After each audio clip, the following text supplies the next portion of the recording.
puede ser su gran expansión económica, su gran proceso industrial, la globalización incluso. Pero, ¿qué es lo que vamos a hablar en este proyecto? En este tema. En este tema vamos a hablar de una época en especial, la unificación alemana. Antes de la unificación alemana, como bien sabemos, Napoleón tuvo el control de toda Europa. Entonces, ¿qué es lo que llevó a Alemania a convertirse en esta gran potencia emergente? ¿Qué son las causas que lo provocaron? ¿Qué fue el estallido que esto provocó para que se convirtiera en Alemania?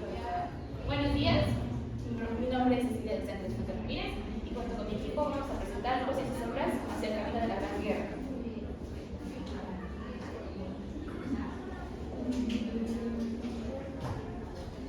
Bueno, pues en nuestro primer capítulo tenemos el camino de trincheras hacia la guerra.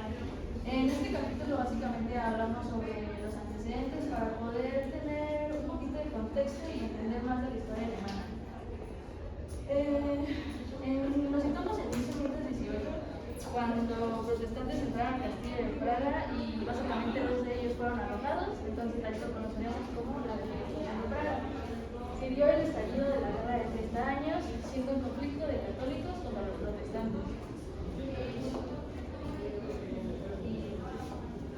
Encontraremos tres etapas. La primera es de 1618 a 1625 y en este conflicto todavía era una guerra cívico-religiosa. Sin embargo, en la segunda etapa, que es de 1625 a 1629, esta etapa pasó a expandirse por todo el imperio germánico, pero no fue la peor porque en 1629 a 1648 esto se expandió a todos los territorios europeos.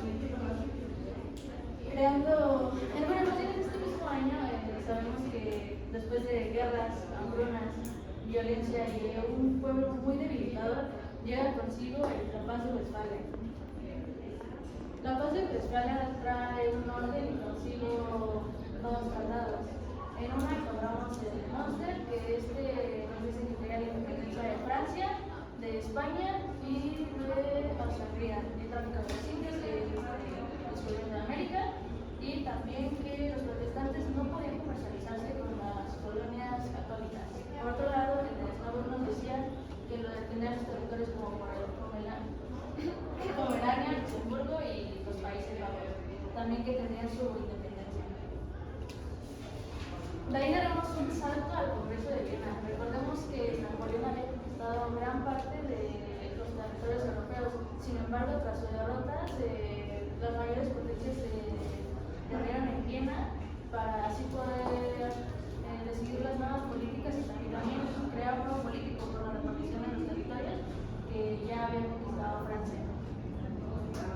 Era un nuevo mapa político y aquí pues tenemos a Austria, que la Casa Habsburgo reforzó su autoridad y recuperó a los Balcanes, y también parte de Rusia, que no tuvo tanta suerte, sin embargo tuvo territorios como Sajonia, Westfalia, Polonia, y la orilla izquierda del río. Y ya por último está la unificación alemana, en el que en 1866 y tenemos a uno de los mayores representantes, Bismarck. Él justificó el proceso de unificación como razón del Estado, en el cual señalaba que un gobernante podía prácticamente hacerlo todo sin tener las consecuencias, con el objetivo de preservar el Estado. Y para Alemania consistía en aislar diplomáticamente a Austria mediante el apoyo a Francia, lograr una superioridad militar prusiana y esperar el pretexto militar para iniciar la guerra de unificación, guerra de Lucas, que mis compañeros les explicarán más adelante.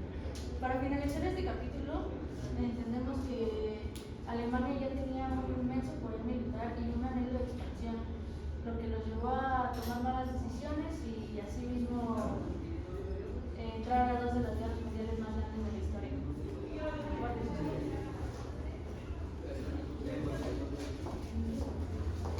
El siguiente capítulo se llama Arte y Nacionalismo, la decadente sociedad alemana. Este nos habla del contexto social que se vivía en Alemania.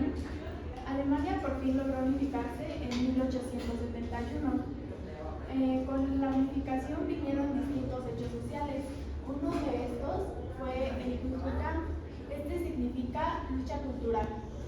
Se cree que el Kulturkampf comenzó con la declaración del púlpito. Esta decía que los clérigos que propagaran ideas socialistas serían encarcelados. Con esta, muchos clérigos y miembros de la iglesia fueron encarcelados o exiliados. Para finales de la década de 1880, la iglesia había perdido gran parte de su poder, pero en realidad esto fue contraproducente, ya que solo creó en la comunidad católica un sentimiento de unión. Entonces esto hizo que el partido político católico Centrum lograra crecer y posicionarse como el segundo más importante en el Parlamento. El siguiente son los movimientos obreros. Alemania, desde antes de su unificación, ya había logrado industrializarse. Con esto se crearon distintos sindicatos y movimientos obreros. Uno de los más importantes hasta el momento es la Asociación General de Trabajadores de Alemania. Uno de los principales exponentes de esta fue Ferdinand Lassalle. El objetivo principal de esta era deshacerse de las fábricas y las empresas privadas, pero de forma legal. No querían caer en actos revolucionarios. Otro hecho importante fue la ley antisocialista, que fue creada por Bismarck. En esta él buscaba deshacerse de los movimientos socialistas.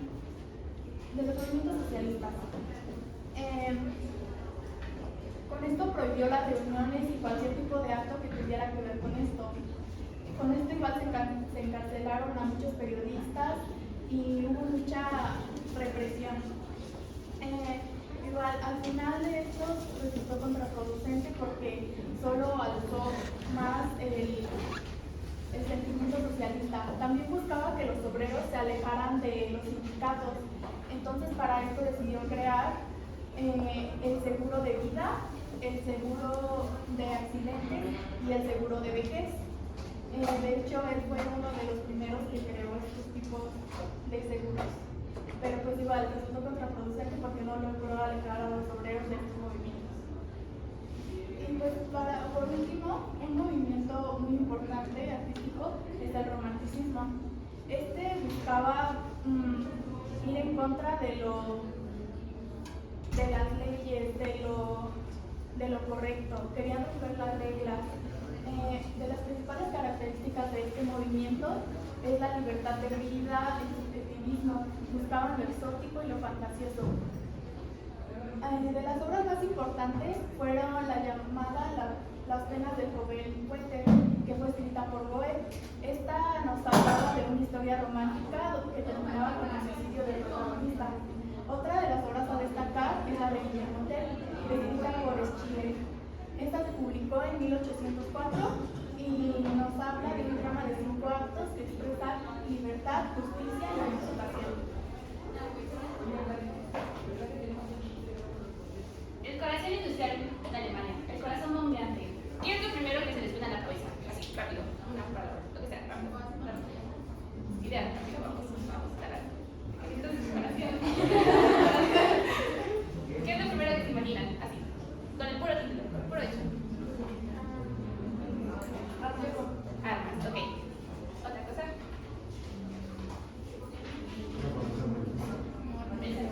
Ok. ¿Qué más? Guerra, ok. Bueno, ya que esa persona se me acaba el tiempo. Sociedades también tienen buen concepto y así, pero principalmente en esta no nos centramos en eso, sino en el proceso en que se va a llevar a cabo. Para el inicio del siglo XX, Alemania era considerada una de las mejores potencias, porque estaba en camino a con la competencia de Gran Bretaña y Estados Unidos. Como sabemos, en las guerras siempre hay el lado bueno y el lado malo. Eso en cualquier aspecto de toda la historia. Alemania, ¿qué es lo que tuvo de característica? Su industrialización. Alemania pasó por un proceso significativamente grande para su época y podría decirse que estuvo adelantada a su época. Pero ¿cuáles eran las etapas de esta industrialización? La primera abarcaba de 1780 a 1840. Bueno, sí, 1740 se escucha muy raro, se escucha muy lógico. Bueno, principalmente esta etapa se abarcó por el sector agrario. Como tal, no había una industrialización, por lo que los campesinos y obreros se empezaron a dar cuenta de que podían potenciar esto con su comercio exterior. Eso daba pie a la siguiente etapa, que era la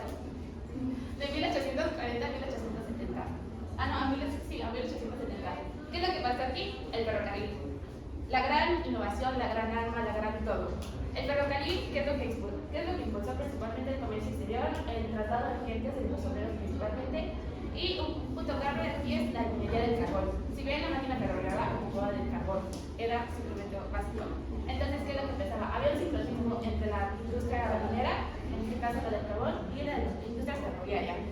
La siguiente época, o la siguiente etapa, abarca de 1870 a 1914. Y aquí hubo un aspecto muy importante que era la banca alemana. Al escenario de los créditos y de los bancos principalmente, se empezaba a ver un nuevo sistema económico. ¿Qué es lo que pasó? En la primera mitad del siglo XIX no había un sistema como tal de bancos, por así decirlo, donde principalmente, ¿qué es lo que pasaba? Pues los señores feudos, ¿no? Simplemente ganaban todo el dinero y se daban eso. También el sistema bancario desarrollaría a finales del siglo XIX y estos financiaban de corto a largo plazo. ¿Qué es lo que pasaba? El ferrocarril ocupaba demasiado dinero y como que la economía no estaba muy bien en esas épocas. Entonces decían, ¿cómo rayos o cómo vamos a sostener esta máquina ferroviaria con nuestros ingresos? Y es aquí donde hace las tasas de crédito. ¿Qué es lo que pasa aquí? Rusia anteriormente había propuesto una ley donde no se podía hacer esto. Entonces, ¿qué es lo que pasó? Que en 1873, con la crisis de Napoleón, los pocos bancos que habían quebraron completamente. En la década de 1830, que nacen los bancos emisores, principalmente el banco hipotecario y el banco prusiano, que es el más destacado de esta época, y después de 1870 desarrollaría el banco de crédito. Principalmente las empresas sobre estos bancos tenían un lema que decía que acompañaban a las empresas industriales desde sus nacimientos hasta su muerte. Si vivían con ellas, vivían con ellas. España era principalmente la principal zona donde se encontraba la minería del carbón y la influencia extranjera tanto de británicos como de franceses impuso estas nuevas empresas comerciales. Y la clave de la industrialización fue el carbón, como bien sabemos. Y existía un plan, o era un plan que se venía planeando acerca del medio en Europa, que era básicamente donde Alemania se impulsaba como una gran zona económica. Quería desmantelar todo este sistema capitalista o el sistema capitalista que había en esa época para que Alemania fuera la principal absorción de esto. También esto con el fin de armar una guerra pacífica para que así, o sea, como tal, la industria de la guerra, si potencias que consigue, pues la guerra y así.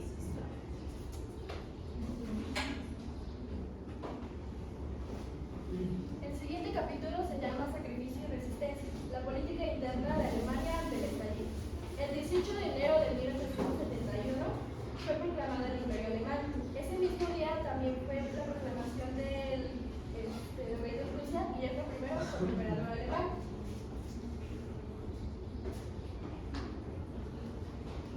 Bismarck jugó un papel importante en la política interna debido a que estableció un nuevo sistema político. 3 meses después estableció la Constitución de 1871. Esta Constitución estableció un político federal y la estructura del Imperio Alemán. Estableció un sistema político parlamentario constituido por 2 cámaras. En ella se establecía tanto el poder ejecutivo como el parlamentario. En el poder ejecutivo otorgaba amplios poderes al emperador, un Kaiser, que se desempeñaba como jefe de Estado y tenía autoridad sobre la declaración de la guerra y control del ejército. Para el Parlamento estableció un sistema federal con un parlamento bicameral compuesto por el Reich, que era la Cámara Baja, y el Bundesrat, la Cámara Alta. El Reichstag tenía la responsabilidad de aprobar leyes, aprobar el presupuesto y supervisar las políticas del gobierno. El Bundesrat representaba los diferentes estados alemanes individuales y locales para proponer leyes y participar en la legislación federal junto con el Reichstag. Finalmente, el Tribunal Imperial de Reichstag tenía jurisdicción sobre el derecho común, así como cuestiones constitucionales y administrativas. Tenía su sede en Leipzig y desempeñaba un papel crucial en la interpretación y la aplicación de la ley en todo el imperio.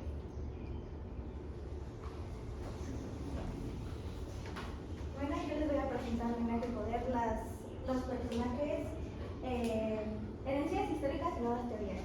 básicamente son los personajes con mayor influencia en lo que hoy es Alemania.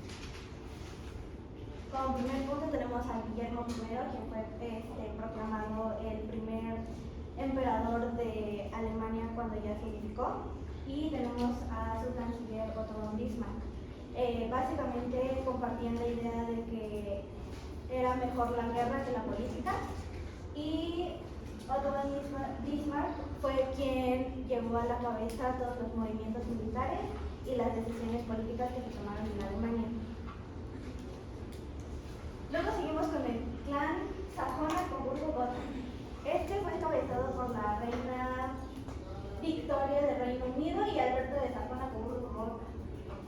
Básicamente tuvieron 9 hijos, que su idea era a través de matrimonios con los herederos de diferentes países de Europa, lograr una tipo unificación y mayor control sobre lo que era Europa en ese entonces. El hijo que más renombró entre la reina Victoria y Alberto fue Guillermo II. Uno de los ejemplos de este matrimonio fue la princesa Vicky, que era la hija legítima de la reina Victoria y el rey, y su matrimonio con Federico III de Alemania. Otro ejemplo es la princesa Alejandra de Dinamarca y Eduardo VII de Reino Unido. Por otro lado, para la Primera Guerra Mundial tenemos a Francisco Fernando, que fue archiduque de Austria-Hungría, y él principalmente apoyaba al movimiento de los esclavos del sur. Como personajes militares importantes tenemos a Paul von Hindenburg y Erich Ludendorff. Estos dos fueron las cabezas más importantes de los movimientos militares hechos en el periodo de la Primera Guerra Mundial, y desertaron al mismo tiempo tras una derrota. Como personajes importantes o de relevancia tenemos a Manfred von Richthofen, que fue un militar en la base aérea de Alemania, quien primero ingresó a la milicia como soldado en tierra, pero no le interesaba tanto, así que le ofrecieron un puesto en la milicia aérea, y su apodo, como lo conocían en ese entonces, era el Barbón Rojo, y la apodaron así porque él decidió pintar su avioneta de color rojo. También tenemos a Karl Liebknecht, que fue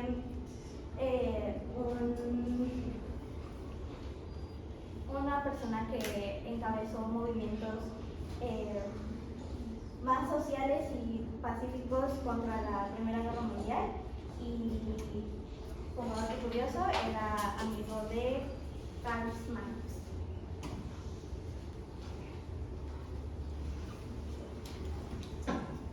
Bueno, yo les voy a dar el contexto general de Europa.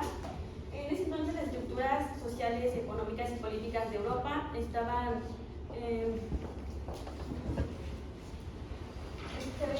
afectadas gracias a la Revolución Industrial Inglesa y la Revolución Francesa. El nacionalismo y la revolución, luego de la ola revolucionaria de 1848, el nacionalismo se convirtió en la principal fuerza revolucionaria de Europa. Muchos pueblos siguieron luchando por la creación de un Estado unificado y por su independencia política. Aquí sucedieron 3 sucesos importantes, que fue la unificación italiana, la unificación alemana y la cuestión de Oriente.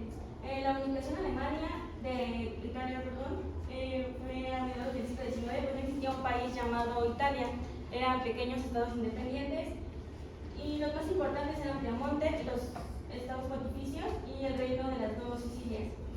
Esto fue resultado de 2 movimientos que fueron una revolución democrática que trataba de implantar en Italia una república, y la actuación militar y diplomática del rey de Piamonte. Luego la unificación de Alemania. Alemania en ese momento era una asociación de estados llamados la Confederación Germánica, y aquí los estados líderes eran rivales, que eran el Imperio de Prusia y el Imperio Alemán. El Imperio Austriaco, perdón. El proceso de unificación de Alemania duró de 1876 a 1871.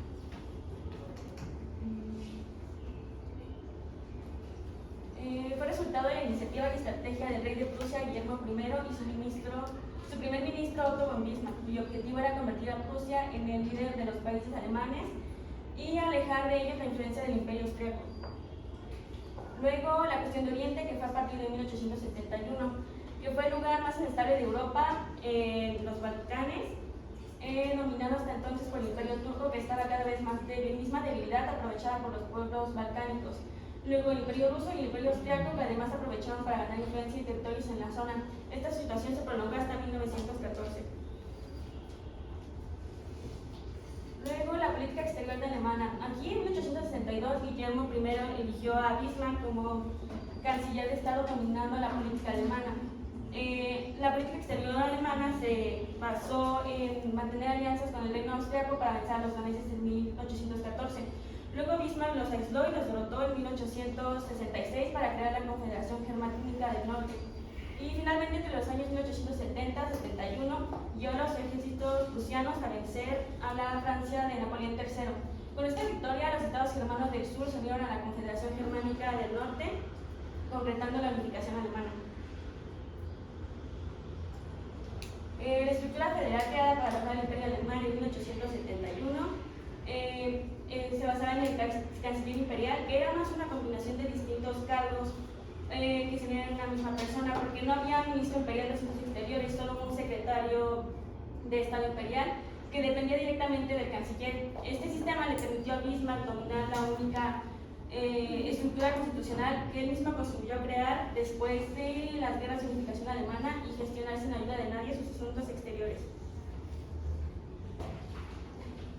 Luego de la caída de Bismarck en 1890, Alemania adoptó una política exterior más provocativa y violenta, esto bajo el liderazgo del emperador Guillermo II. La Kaiserpolitik buscó expandir la influencia alemana a nivel global y construir una poderosa armada para competir con la británica. El Kaiser pues, ya había llegado al trono con la intención de absorber y de ser el autor de la política exterior de su país, ya que él decía ser el único señor de la política alemana.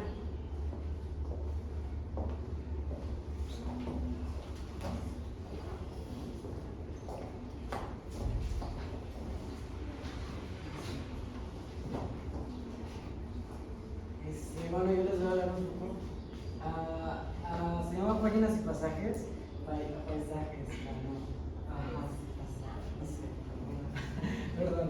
Estos son como más los hechos sobre la unificación alemana y la Primera Guerra Mundial. Bueno, primero voy a comenzar con la unificación alemana. Esta se llevó a cabo en el siglo XIX, en el año de 1871. Y digo que la unificación alemana fue más algo como más entre lo político y lo cultural. Había como mucho conflicto en ese momento en el Imperio Alemán, porque se unían estados y la mayoría de estados sabían pues el alemán y la religión protestante, pero muchos otros que pertenecían a ello pues no sabían el alemán. Pero no solo había conflicto dentro del Imperio Alemán, también había conflicto externamente. ¿Pero con quién? Bueno, pues Francia, Rusia y el Imperio Austriaco pues tenían como miedo, ¿no?, de que surgiera una nueva potencia en el centro de Europa. Pues qué envidiositos. Bueno, en ese momento había un personaje, bueno, no es como tan fundamental, pero es muy entretenido. Este personaje se llamaba Richard Wagner. Pues, ¿quién era Richard Wagner? Pues era un compositor de música, era alemán, y ya, ¿no? ¿Qué tiene que ver él?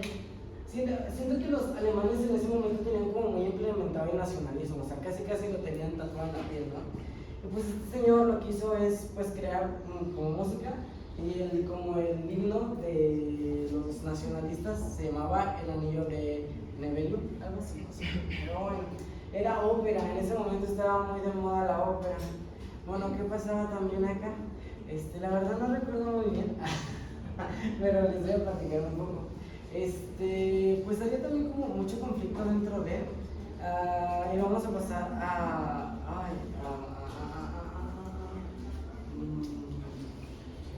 pero bueno, la unificación alemana, pues sí, les digo, fue algo como más un choque político y cultural. Vamos a pasar a la Primera Guerra Mundial. Bueno, un poco de lo que pasaba en la unificación alemana. Los alemanes crearon un militarismo, que ese militarismo también se utilizó en la Primera Guerra Mundial. Bueno, un hecho de la Primera Mundial, pues ya saben qué pasó. Mataron a un austrohúngaro, el archiduque de Fernando Francisco, ¿no? Lo mataron, lo mató un serbio, y pues se enojaron, ¿no? Pero yo siento que más Alemania era como odiada en general en el continente, porque pues era muy fuerte, pero también era como muy metiche, porque no era su pleito y se metía, ¿no? Bueno, Alemania se unió a la Primera Guerra Mundial en 1914. Empezó a luchar con Francia primero, así de bueno, pero pues fue detenida esa tropa alemana y pues no pudieron continuar. Pero en el occidente con Rusia estaban peleando, pero también, o sea, todo güey Rusia pues se tuvo que retirar porque pues empezó su revolución. Pues ni modo, la verdad. Y ya pues Alemania yo siento que pues tomó un papel fundamental en la Primera Guerra Mundial, pero también hizo como muchas cosas malas. Fue uno de los primeros países en utilizar las armas químicas, entre ellos el cloro, y pues hubo como muchas muertes a raíz de eso. También decían que trataban mal a sus prisioneros, o sea, como que les negaban el alimento y pues los trataban muy mal. Y pues muchas gracias. Bueno, yo les voy a hablar acerca de las pequeñas chispas que llevaban al segundo estallido. Realmente lo que les quiero contar es cómo poco a poco a la terminación de la Primera Guerra Mundial llegó a la Segunda. Para empezar, pues fue con el Tratado de Versalles. Como sabemos, este tratado le dio fin a la Primera Guerra Mundial, pero creo que fue muy importante ya que pues hicieron unas cláusulas que culpaban prácticamente a Alemania de todo. Le decían que pues él había empezado la guerra y Alemania se defendía con que pues la guerra pues no se hace con una sola persona, sino que pues deberían de estar dos. Entonces lo que optaron por hacer fue ponerle una penalización económica, y llegó tanto esa penalización económica que no les voy a mentir, hasta les llegaron a pedir no solamente el dinero de la guerra, sino también cabezas de ganado y alguna parte de su producción farmacéutica. También para que se den una idea, en el 2010 Alemania terminó de pagar esta deuda. O sea, le querían sacar prácticamente todo lo posible y aprovechar lo más que se pudiera del momento. Esto no solamente lo hicieron porque sí, o sea, los aliados querían tener que tuviera una justificación moral, vaya. Y pues desde ahí empezó el problema. También otra cosa que le quitaron a Alemania fueron sus colonias de África. Estas colonias de África eran muy importantes porque había un sueño alemán, que era que se juntaran todas las colonias y hubiera, pues sí, un gran territorio alemán de mar a mar en África. Para que se den cuenta, y pues esto era un gran comercio, o sea, era una gran ventaja para Alemania y se lo terminaron quitando. Y pues esto me lleva al nacionalismo.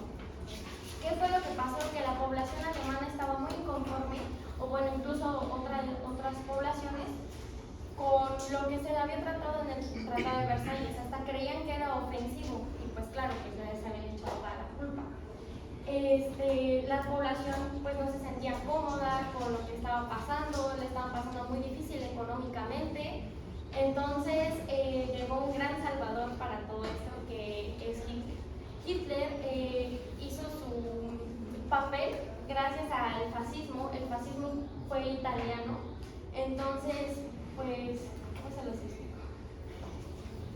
El fascismo logró que Hitler se influenciara de él y dijeran, ¿saben qué? Yo los voy a realzar. Creó su partido nazi. Este partido es muy importante porque antes no tenía relevancia más que cuando empezaron a promulgar que se iban a quitar acerca del Tratado de Versalles y el Tratado de la Sociedad de Naciones.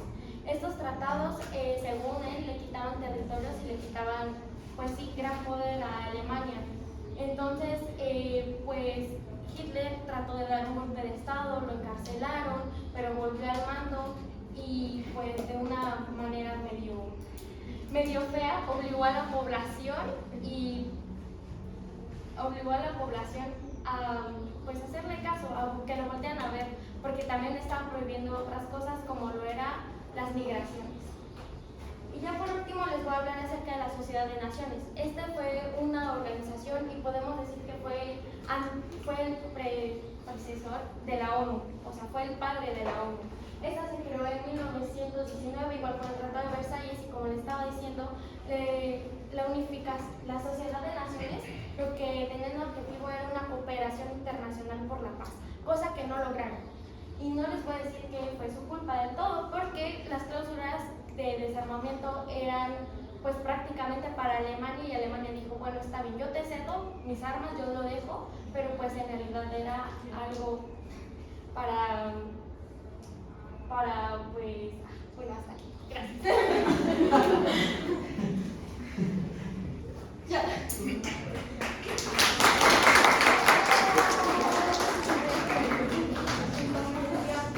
Alemania ha recorrido un gran camino a lo largo de su historia.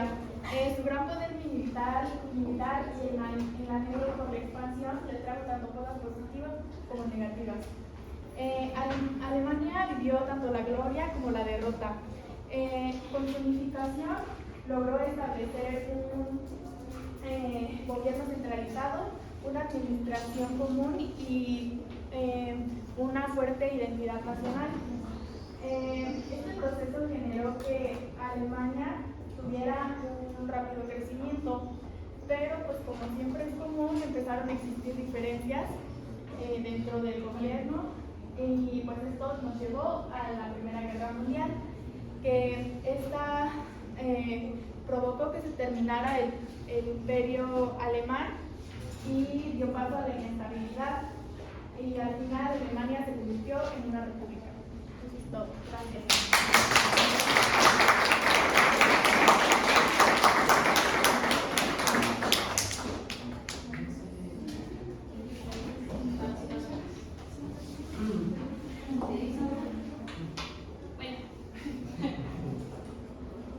Como parte de nuestras participaciones o nuestra actividad para la educación en este momento, como los vi tan concentrados en nuestra exposición, claro, preparamos un Kahoot. ¿Cuál es la cuestión aquí? Que nada más nos deja entrar 10 personas, por lo que necesito que 2 miembros de cada país.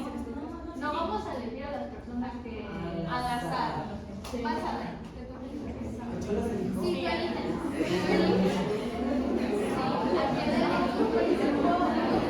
Sí,